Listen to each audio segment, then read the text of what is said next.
In the summer of 1944, while the world was focused on the beaches of Normandy, a small group of German officers was planning something that almost ended the war overnight.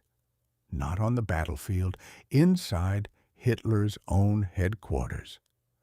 This is one of 3 World War II secrets that will completely change how you see this war.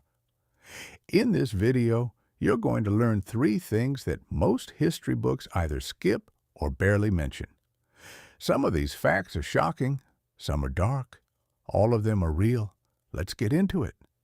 Secret number 1, Operation Valkyrie, the assassination that almost worked. July 20th, 1944. Colonel Klaus von Stauffenberg walks into a military briefing carrying a briefcase. Inside that briefcase, a bomb. He places it under the table, 2 meters from Hitler. Then he leaves the room.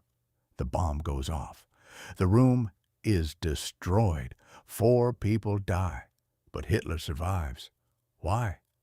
Someone accidentally moved the briefcase behind a thick wooden table leg. That single piece of wood absorbed most of the blast. Think about that. 1 piece of furniture. That's what kept World War II going for another year. That's what cost millions more lives.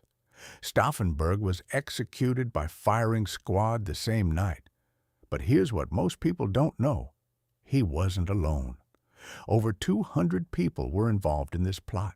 Generals, politicians, people inside Hitler's inner circle. The resistance inside Nazi Germany was far bigger than history usually gives it credit for.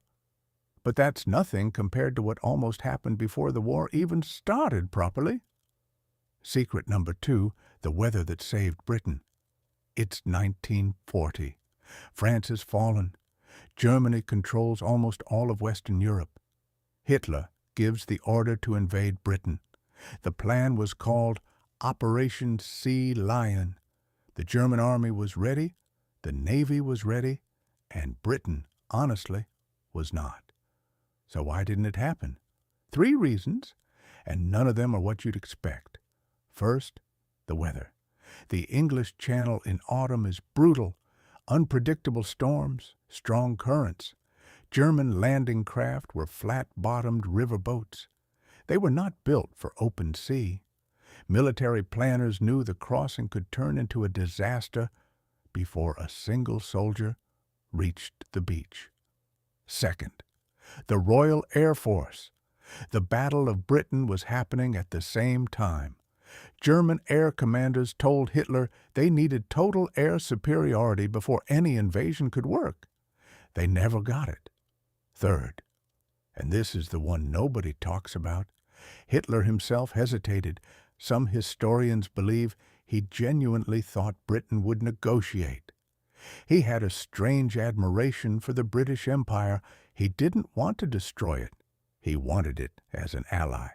So the invasion was postponed, then postponed again, then quietly canceled. Britain survived not just because of Churchill's speeches or RAF pilots, but because of a combination of weather, logistics, and one man's strange hesitation. And then there's the secret that changes everything about how the war actually ended. Secret number 3. Japan almost had the atomic bomb. First, most people think the atomic bomb was purely an American achievement. And in terms of who built it and dropped it, yes, it was. But here's what's terrifying. Japan had its own nuclear weapons program. It was called Project Knee. And by some estimates, they were 18 months to 2 years behind the Americans. Think about what that means. If the war in the Pacific had lasted longer, if the Manhattan Project had faced more delays, if Japan had secured more uranium from its occupied territories in Asia, the timeline gets very uncomfortable very fast. The program never got far enough to build a weapon. Resources were stretched, Allied bombing disrupted supply lines. And Japan's scientific community, while talented, didn't have the industrial capacity America had. But the point isn't that Japan would have won.